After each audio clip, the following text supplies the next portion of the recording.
Well, good evening, ladies and gentlemen. Thank you very much for joining us right here on Say What. I hope you've had a fantastic day. I have had a great day, and of course it's going to get better tonight. We're going to be having a very interesting conversation just about why women are actually shunning marriage. That's going to be our topic tonight of discussion. I hope that you'll be joining us, of course, for it. You can call in, you can text in, of course, through the number that's going to be on your screen. Talk to us, let me know your thoughts about this particular topic. Let's begin the show with the highlights.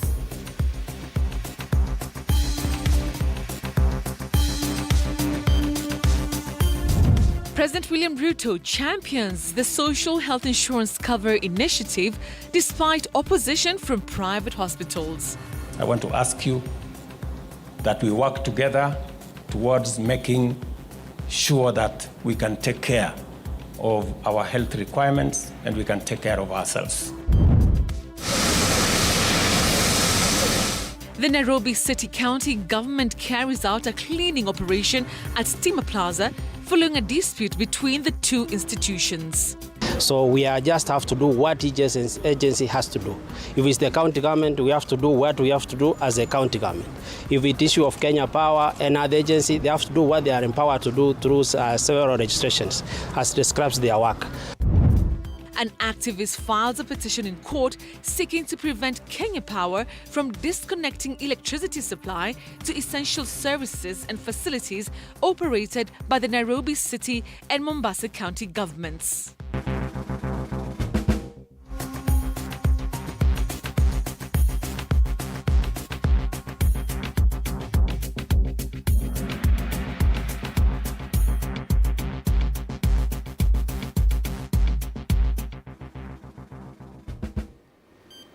Well, thank you very much for joining us tonight. Our sign language interpreter is Catherine Similoi.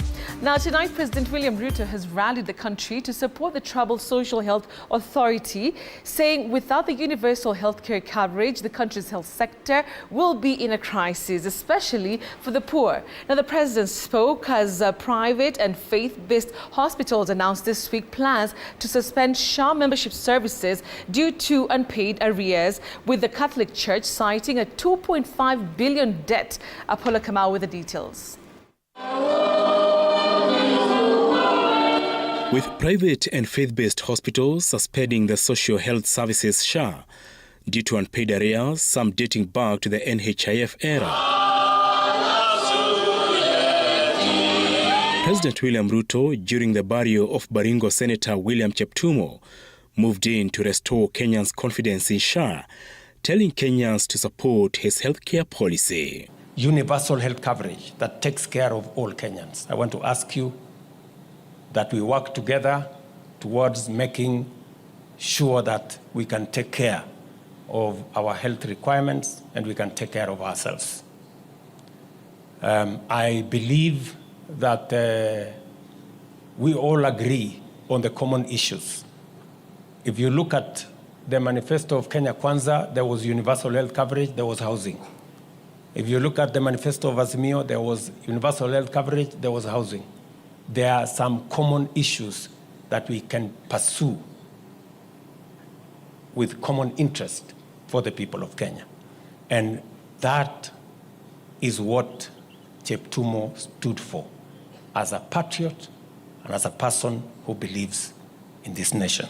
The president spoke as private hospitals continue to demand the government settle arrears amounting to 30 billion shillings, some dating back to 2017, with the Catholic Church demanding 2.5 billion shillings, a financial gap that has left patients with nowhere to turn to as hospitals continue to count losses.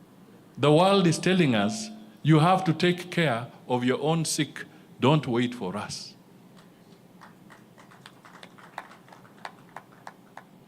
So the politics that we were playing because of health, let us cease, because now there's a global crisis. There's no freebies. Hakuna ile kitu ya bure bure. It is now serious. Let us pull together and figure out if there are any hiccups, how do we unite and sort and smoothen them? Kenya is staring at a health crisis if the government does not act fast, especially after the US government and other donors withdrew critical funds for the health sector. But the reality now is that there is no more money that can be doled around kugawagawa kwa mambo ya health kwa dunia hii. And sasa wazungu ndio wamenituma nirudi kwa Mwafrika. Mheshimiwa Ruto, rais wa Kenya, ashike ushukani, aanze campaign ya kutetea ulimwengu pesa za afya zipatikane. Ladies and gentlemen, it is serious. Ahead of a looming power-sharing deal between President Ruto and ODM party leader Raila Odinga, leaders attending the burial rallied behind the broad-based government, with President Ruto asking Kenyans to be patriotic and tolerant of divergent political views. If President Ruto and Prime Minister Raila Odinga are talking about bringing Kenya together, the principal protagonists in the last elections, na nyinyi ambao ni wafuasi wao, bado tu munakula mori, munaruhusia chepe kila mahali, munatukana wengine. Learn from history. You know, when elephants fight, nyasi ndio huumia. Lakini Ali Mazuris added that when elephants make love, the grass suffers even more. Leaders attending the burial eulogized Cheptumo as a peacemaker, humble, polite but firm, and committed to his mandate as a leader and family man. Apul Kamau, TV47. Now, a crisis is unfolding in the country's healthcare system as private hospitals refuse to accept government's new health insurance plan for the 5th consecutive day. Now, the Rural and Urban Private Hospitals Association of Kenya has ordered the suspension of services using SHA until their demands are met. As a result, desperate patients are flooding public hospitals where already strained medical staff are struggling to cope. Take a look. The current situation at Mama Lucy Hospital is a clear indication that many patients have turned away to public facilities in hope to receive treatment after private hospitals suspended their service delivery. In a conversation with a section of families of patients, they illustrate the dire situation at this facility as long queues of patients overwhelm the nurses. Patients seeking treatment are gradually attended to, but at the cost of having to wait for long hours. Madaktari hawako wakubwa, lakini kuna nurses wanajaribu kushughulikia watu. Na nilikuwa nimekuja kuona mtoto mgonjwa, rafiki yangu ako hapo ndani emergency, but ameweza kushughulikiwa. Kwa sababu tulikuja kuona mgonjwa huku ndani, lakini tumehudumiwa. Tulikuwa na mtoto alikuwa mgonjwa, tumehudumiwa, lakini sio vile sana, haikuwa kwa haraka sana. Concerns rise high as these facilities are forced to discharge patients who have not yet received treatment by evening. The high number of patients has further depleted the available resources, including hospital wards at the facility. Ambacho kinanitisha na kinanishtua na kunisangaza ya kwamba wanasema sasa hivi hata labda wafanyiwe discharge kwa sababu hakuna matibabu yoyote ambayo inaendelea. Hata ushaambiwa ifikapo hapo kesho mambo yatakuwa yamebadilika. Wagonjwa ni wengi, madaktari ni wachache. So unapata kuhudumiwa inakuwa kidogo. Unaona? Saa kitanda moja unapata inabeba watu 3, of which we are not comfortable with that. However, there are still complaints on the effectiveness of SHA as some patients are forced to pay out of pocket to cater for their treatment cost. Mambo na SHA imeleta shida sana. Imeleta shida sana. Ilhali tunaona kama government waone vile wanaweza tusaidia kabisa. Juzi nilikuwa na mgonjwa hapa, wakaniambia kwenda kupima sijui nini hizo maskani unalipa. Hadi nilienda hapo nimetumia 5,000 na hiyo sasa nimeregister. Sasa sielewi kabisa inafanya.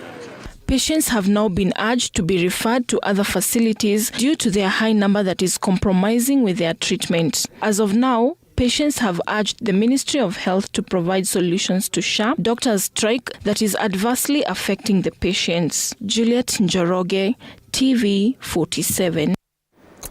Now, today marks exactly 5 months since the launch of the Social Health Authority, but the rollout is still facing obstacles with private facilities suspending SHA services for a week now as patients are forced to pay out of pocket. Now, the Ministry of Health, on the other hand, is decrying a huge financial gap, decrying a huge financial gap that is equally hindering the smooth implementation of SHA. Elizabeth Atieno with the details. Since its rollout in October 2024, the implementation of the Social Health Authority SHA seems to be worsening with each passing month. Private and faith-based facilities under RUFA and CAF have since turned a cold shoulder to the insurance scheme, citing a 30 billion Kenya shillings debt from the defunct NHIF. The government, through the Ministry of Health, has acknowledged that it is indeed facing serious financial constraints in the rollout of SHA, largely attributed to the low number of Kenyans channeling their 2.75% monthly contributions to SHA. The number that has taken means testing stands at 3.3 million, but the number registered is close to 19.4. So we really want to urge you to undertake the means testing process.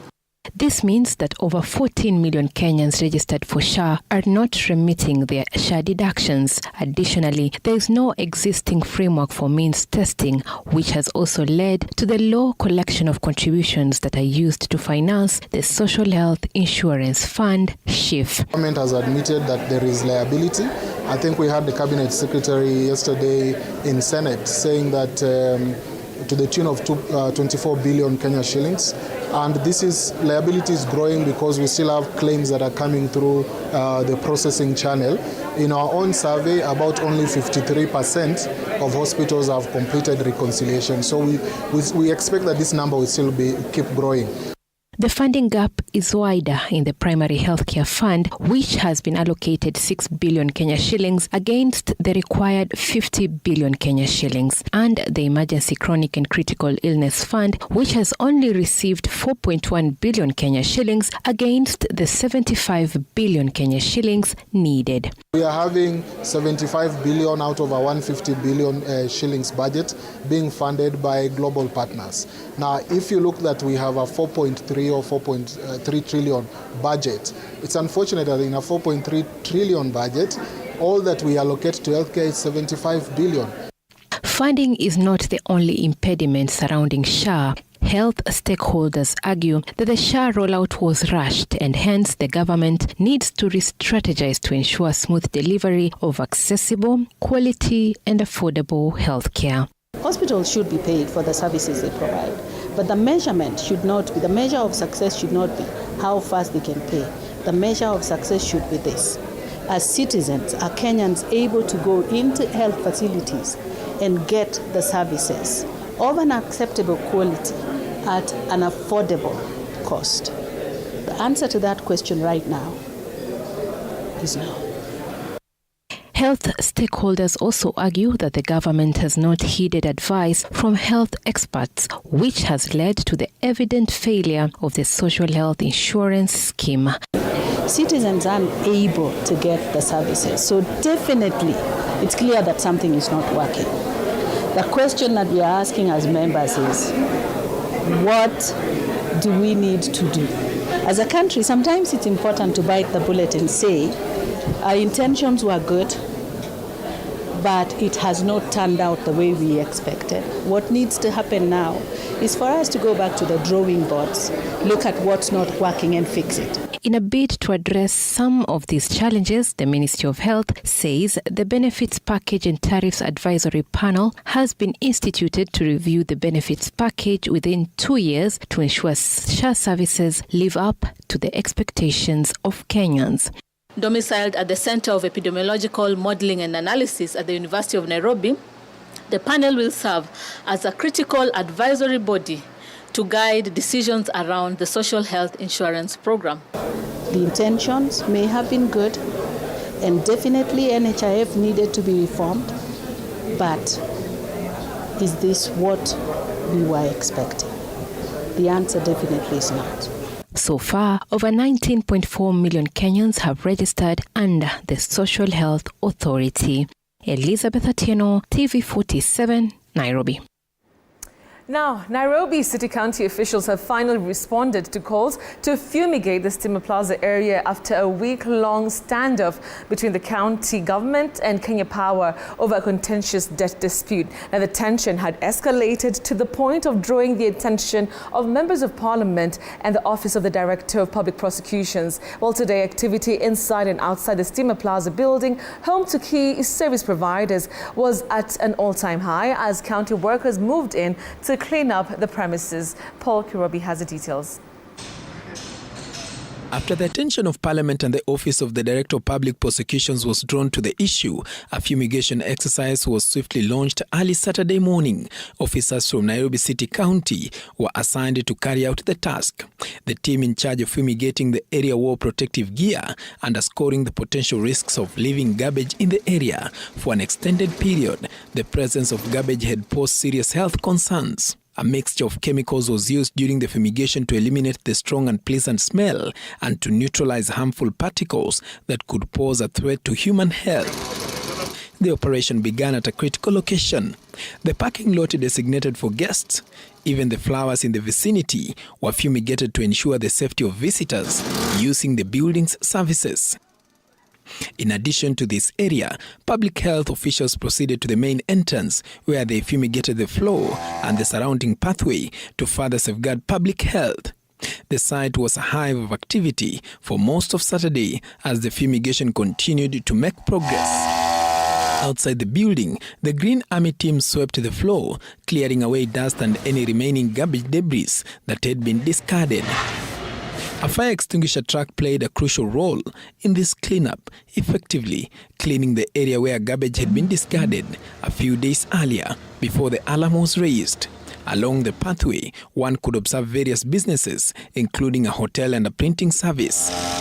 Public health official Tom Nyakaba stated that the tension between the two public entities had been resolved. Essential services such as water and sewer lines at Stima Plaza were fully restored. We have to ensure that all parties involved in the county, everybody do their part. If it's the county government, we have to do our part. If it's any other entity, they have to do their part. When it comes to issue of the rates, which were supposed to be paid from either party, I'm glad that that issue has been resolved by His Excellency the Governor and other government agencies.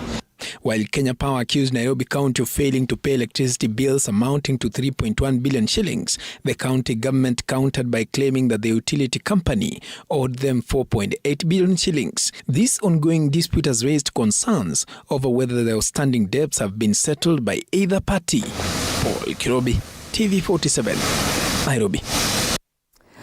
A human rights activist has moved to court seeking to block Kenya Power from disconnecting electricity supply to essential county services across the country. Now, in his petition, Charles Rubia argues that cutting off power to critical facilities such as hospitals, water pumping stations and street lighting in Nairobi, Mombasa and other counties would endanger public welfare. As Ruga Ewell reports, the activist is asking the court to issue an injunction preventing the disconnections until a legal resolution is reached.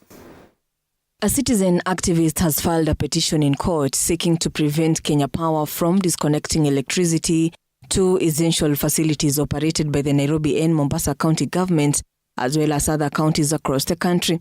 We will still be arguing that Kenya Power should be disbanded, the monopoly taken down, give KenGen and other electricity company interests, the ability to serve Kenyans, counties, and the country at large.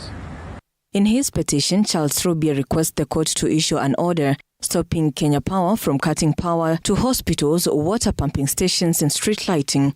He argues that without court intervention, Kenya Power's actions could severely disrupt public services, jeopardize public health and safety, and potentially create a constitutional crisis related to the management of the national utilities in Kenya's devolved system.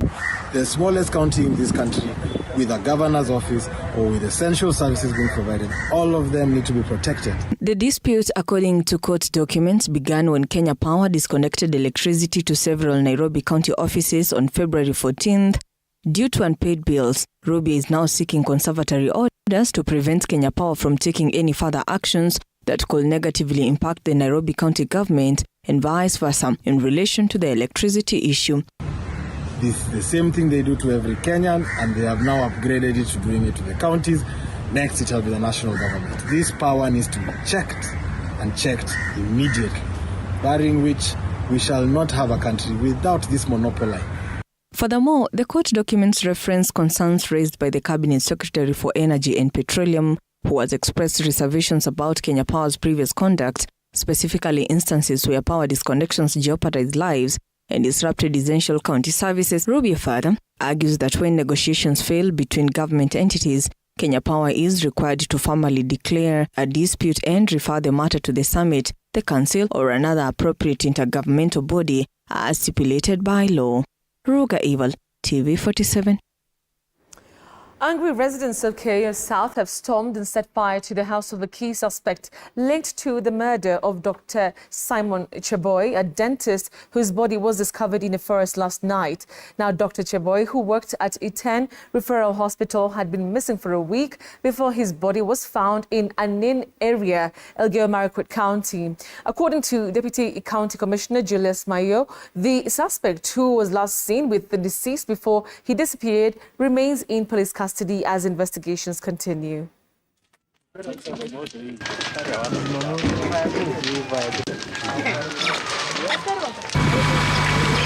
Tunasikitika leo kwamba watu walichukulia sheria mikononi mwao na kuweza kuchoma nyumba ya the main suspect.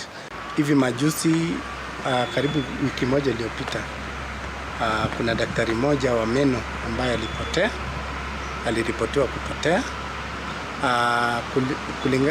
Kufuatana na hiyo, members of the public waliweza kuripoti hiyo kwa polisi kupotea kwake, na tukaanza kutafuta machief na manaibu wao pamoja na members of the public wakamtafuta hadi jana jioni, ambapo karibu saa 12:30 ndio mwili ukapatikana wa huyo daktari ikiwa imekuwa decomposed. The main suspect alikamatwa jana baada ya kutoroka.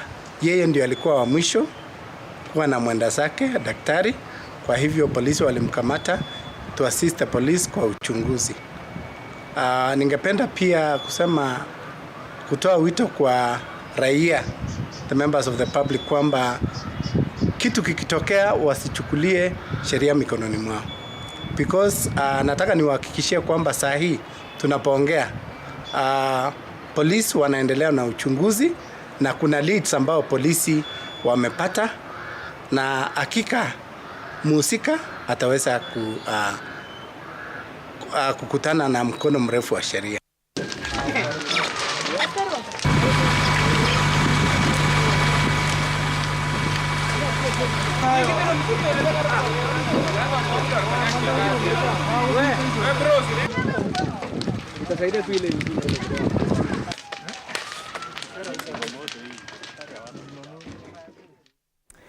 Okay, now moving on forward, Ali has today taken the oath of office as the acting chairman of the Kenya Primary Schools Head Teachers Association, KEPSHA, at the association's headquarters. Well, he steps in following the passing of the late chairman Johnson Nzioka. In his address, Fuad lauded the late Nzioka's remarkable efforts in transforming basic education, acknowledging the positive impact on KEPSHA. He pledged to uphold Nzioka's legacy and called on KEPSHA members and partners to remain united in achieving the association's objectives.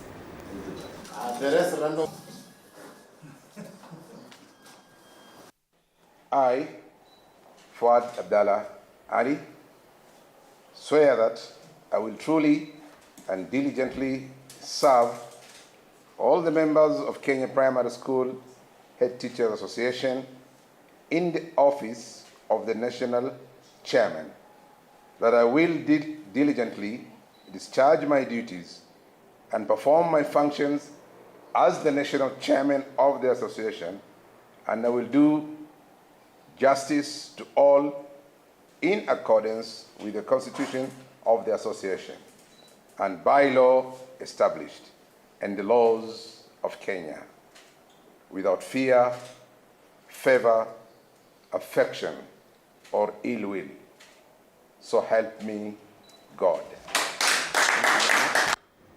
In a call for unity and development, a section of Anglican church bishops is urging leaders to tone down on politics and focus on the nation's growth. As our reporter Robert Gakure now tells us, growing concerns over deepening divisions among Kenyans have prompted these religious leaders to speak out against the country's current trajectory.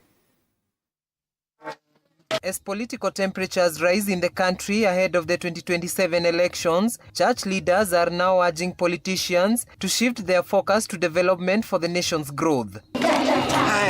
Speaking in Murang'a, a section of Anglican bishops reaffirmed their commitment to addressing societal issues. Led by the immediate former Nairobi Diocese Bishop Joel Waweru, they emphasized that the church cannot remain silent as the nation veers off course, insisting it is their duty to call out any wrongdoing. Kanisa ni la Mungu, si la wanadamu. Na kazi ya kanisa ni kusema ukweli jinsi ulivyo. Na ukweli wakati mwingine huchoma. Utaweza kuchoma serikali, utaweza kuchoma mtu wa kawaida, utaweza kuchoma hata huyo mtu wa kanisa kama hatendi vizuri. Na kwa hivyo kazi yetu sisi ni kusema ukweli. The clergy cautioned that escalating political tension could deepen division among Kenyans, stressing the need for dialogue and collaboration to foster national unity. Wanasiasa, maneno ya kuzunguka huku na huku, huku na huku, mnataka kuchoma inchi. Na inchi ikichomeka, walio wa kwanza kutoroka inchi ni ninyi. Maana mna pesa, utanunua tikiti ya ndege uende kwingine. Una gari ya kuingia utoroke.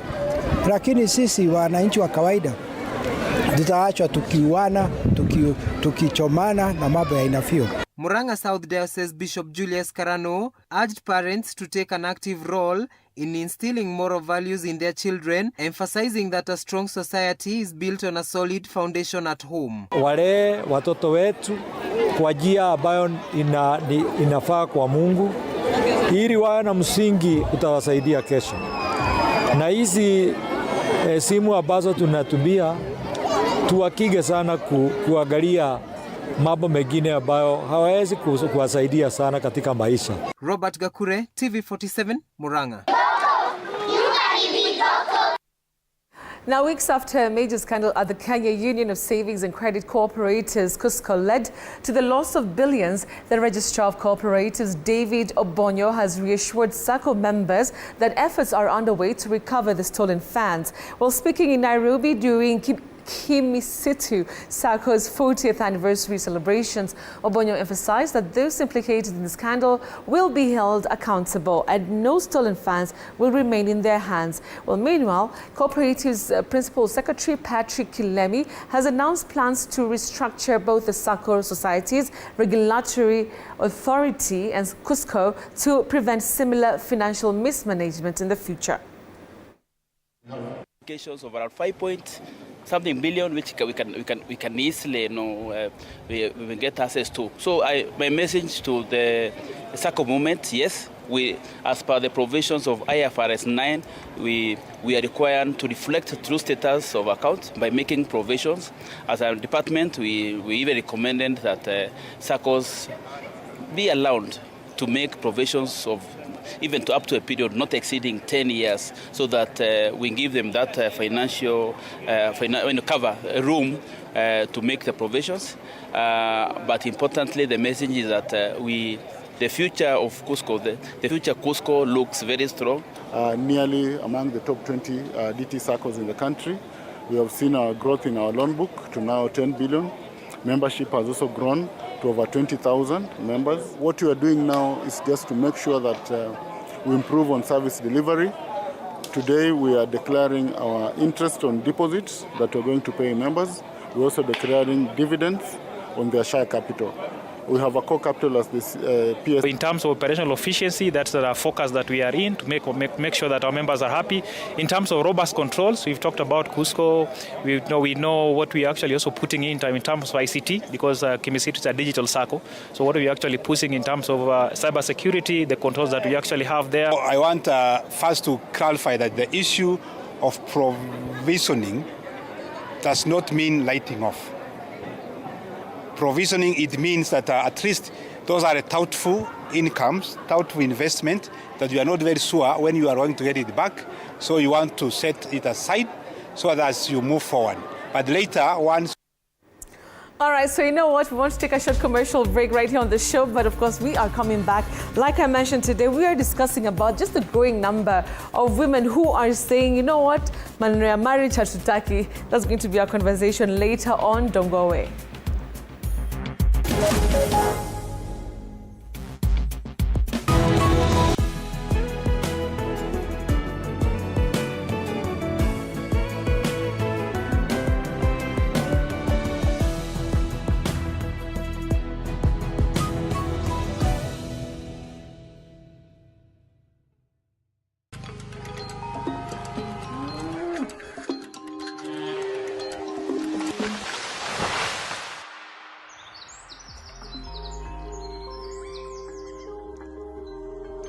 Our world is changing every day, and so should we, for the better. Each week, we tackle the big why, the question that should be on everyone's mind. Why isn't this fixed yet?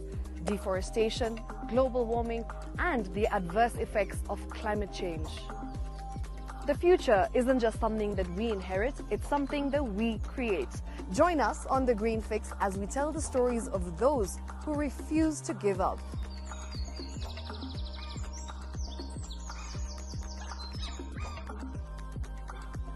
When it comes to fixing the planet, there is no time to waste. Join me, Shiksha Arora, on Thursdays at 9 p.m. on The Green Fix as we look into the big why, you and I.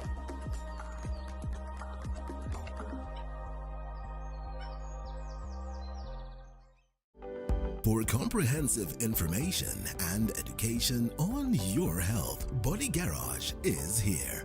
Don't allow anyone to pluck out your good tooth, as long as it is strong and stable. Cancer doesn't start today and you get the symptoms tomorrow.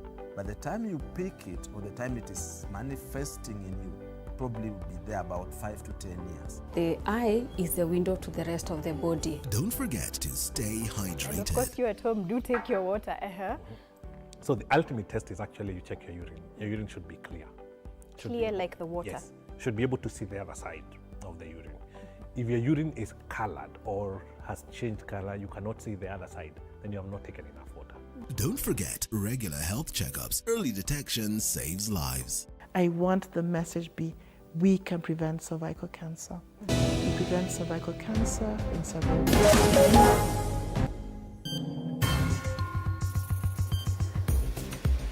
Okay, and welcome back. Mbere North Member of Parliament Geoffrey Ruku has refuted claims that the government is not driving development, pointing to several ongoing projects in the marginalized Mbere region.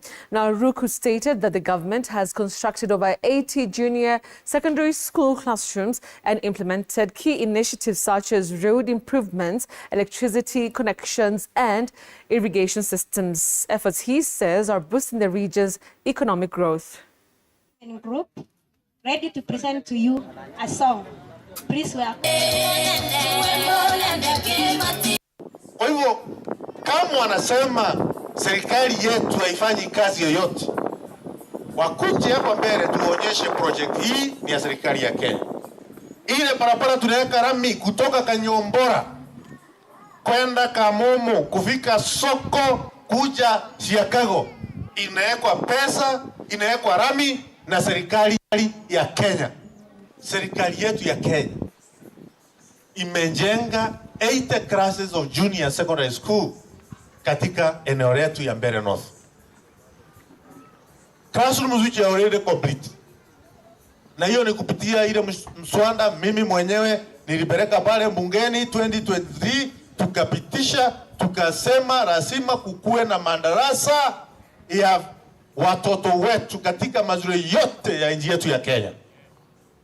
Hiyo pesa ni pesa ya serikali ya Kenya. Therefore, nobody can wake up and start saying William Samoei Ruto and his government, they are doing nothing. No. It is only 2 years. We have another 2 years and a half remaining. And I'm sure you see great things which are going to happen across the Republic of Kenya. Now, the First Lady, Mama Rachel Ruto, is attending the launch of the We Are Equal campaign in Zanzibar, organized by the Organization of African First Ladies for Development. Now, the We Are Equal campaign, led by Africa's First Ladies, aims to drive transformational change in education, healthcare, gender-based violence prevention, and women's economic empowerment.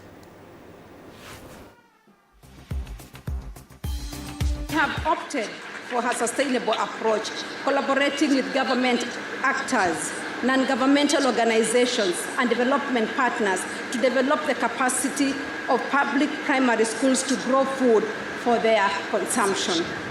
Under an initiative called Feed One, End Hunger, we involve learners and communities in establishing kitchen gardens at all public primary schools. At the same time, the children will gain an appreciation for food production and the practical skills needed to cultivate food.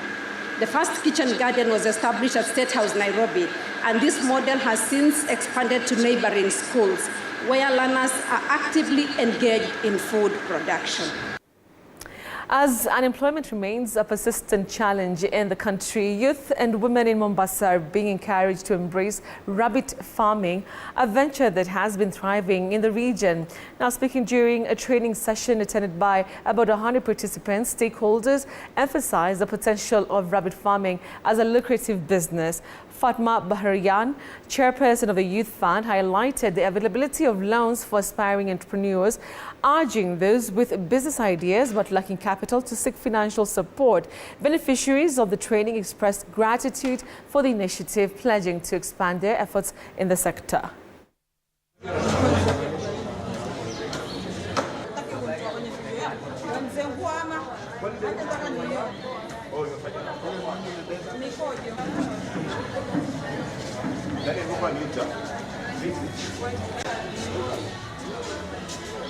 Ni kuhamasisha vijana na kina mama kwamba vijana wakuje waweze kuchukua Youth Fund. Tumeona kwamba Milimag kupitia Youth Fund imeweza kujitengenezea nafasi za ajira kupitia ufugaji wa sungura. Vile vile unaweza kuja Youth Fund ukachukua mikopo, tuko na aina nyingi, na ukafanya ukulima, ukafanya hata biashara ndogo ndogo zile. Kwa hivyo langu ni kuwasihi kwamba sisi tunaweza kupatikana hapa ofisini Treasury Square, na tumeweza kufikia vijana wengi mashinani na vikundi vingi. Kwa hivyo langu ni kuambia kwamba opportunities katika serikali zipo, ikiwemo mojawapo hii Youth Fund. Kando tu na biashara ndogo ndogo, pia tuna facilitate kuwezesha vijana kwenda kufanya kazi nje kupitia hiyo labor mobility. Mimi yangu kuwaleta walemavu wenzangu waje na wao wafaidike kwa hii ufugaji wa sungura. Ni kitu ambacho pia mlemavu anaweza kufanya, haina kazi nyingi sana na reproduction yao it's less. So ni kitu ambacho nzuri ambao walemavu wenzangu wanaweza kufaidika kwa ajira, kwa pesa pia, you know, there is market for rabbits. So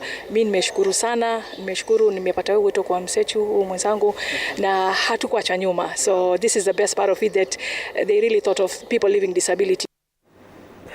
Interesting story there. Now, as the tourism sector in Kenya continues to grow despite economic challenges, the Kenya Tourism Fund has rolled out new training programs for industry stakeholders to boost the number of visitors coming into the country.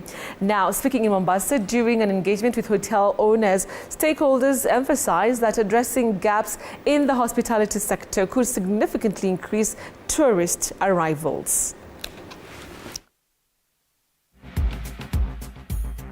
We found out that there are gaps. There are a number of employees in this industry who are employed and who need some upskilling. There are those who have not been those who have not been trained, but over time they have gained experiences and they need to be upskilled and they need some degree of certification. So essentially we are trying to fill that gap, because you all know tourism industry is a very dynamic industry. There are a lot of changes. It's very trendy, and every other time it requires for upskilling. Kitambo ilikuwa ukipata mpishi ni mpishi kabisa. Kumbe hata tourism fund wanajua kwamba siku hizi hizo challenge tuko nazo. Sasa vile wamekuja wametuletea suluhu kidogo kidogo, wametuambia mtu akikosa mpishi saa nyingine anaweza chukua hata mtu part time hoteli nyingine akaja akakusaidia. Sasa sisi, kwa mimi nimeona hii semina ikiwa imetusaidia sana. It's helping to also develop the skills and bringing the tourism industry at par with the rest of the key players, like in the hotels and especially so in the field of tour operators.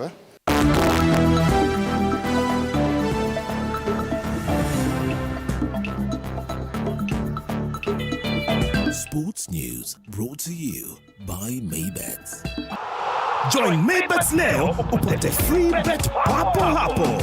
Fanya hivi, chagua home team to win, yani number 1 au draw X au away team 2 kwa game ya siku ya free bet. Weka namba yako ya simu, weka password ya account yako. Chagua submit free bet. Utapata free bet kwa account yako ya Maybets. Usisahau kuverify account yako. Kama hutakuwa verified, utapoteza free bet yako after 2 days. Betting is strictly for 18 years and over. Play responsibly. Terms and conditions apply. BCLB number 0000578. Maybet na minia na najishindia.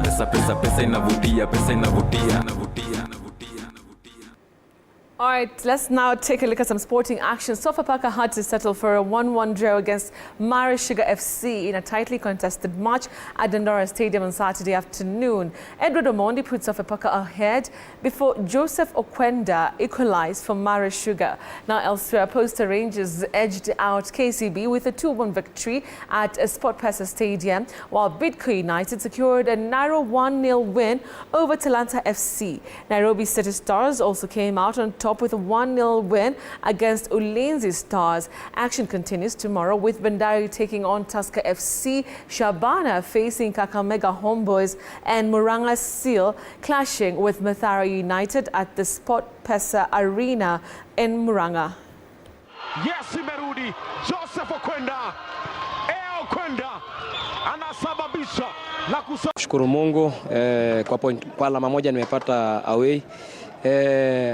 Imekuwa rekodi mbaya kucheza away, na pia venye tunaelewa vijana wangu ni vijana wachanga kwa hii ligi, ni first time yetu, so kuna ile confidence pia ilikuwa imepotea ya away, but I'm happy tukianza collect point moja away.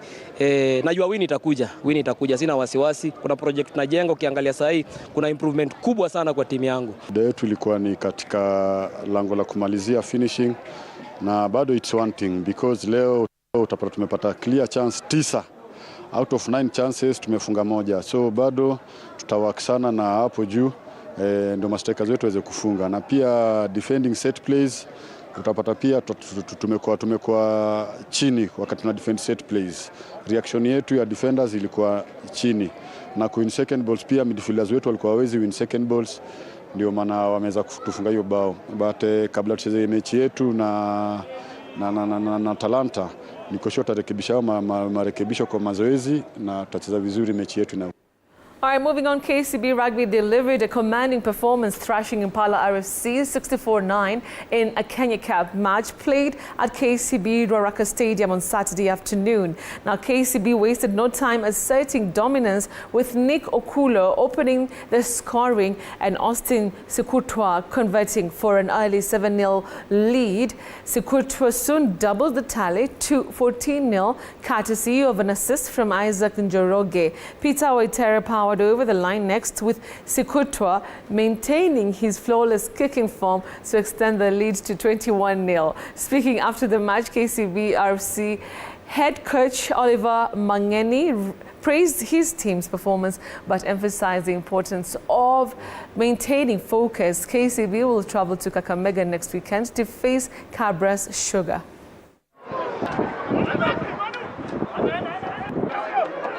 Good match, working on our territory and our scrum, our set piece.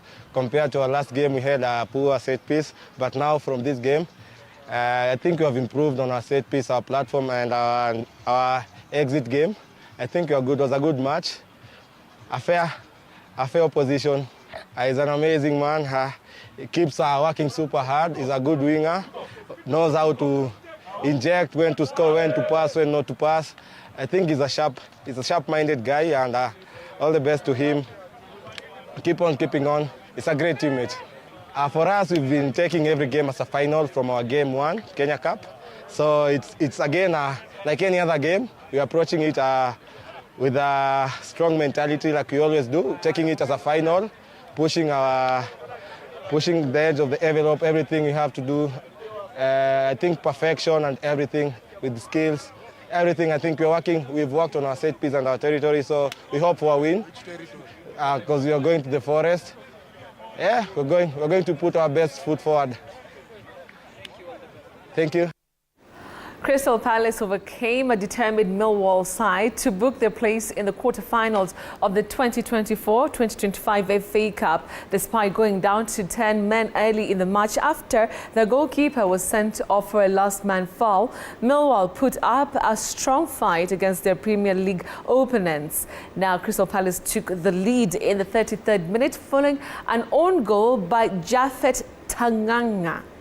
They extended their advantage with goals in the 40th and 81st minutes, sealing a 3-1 victory. Elsewhere, Preston North and Cruz past Burnley with a 3-0 win, while Bournemouth and Wolves played to a 1-1 draw at the Vitality Stadium.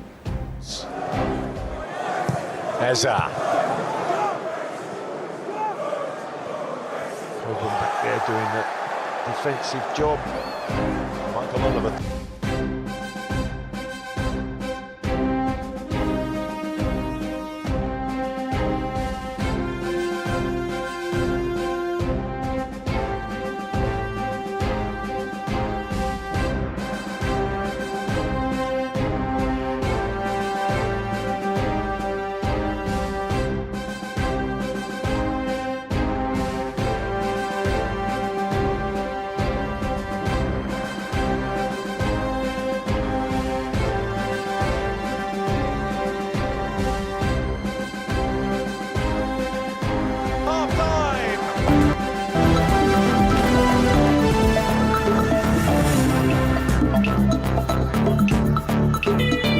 Sports News brought to you by Maybets.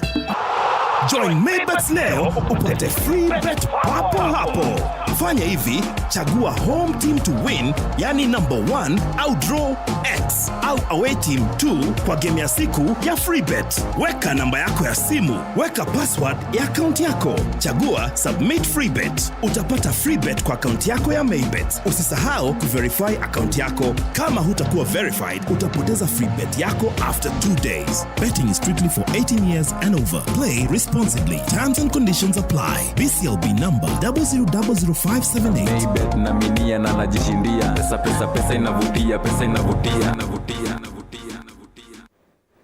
All right, so that's where we unfortunately wrap up today's show. Thank you very much for watching. I know I had promised that a very interesting discussion, just talking about a recent report that numbers that are shaking.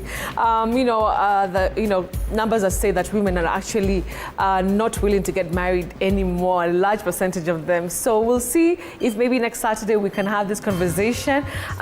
Till then, have a nice weekend and God bless you and be safe. Thank you very much. Good night.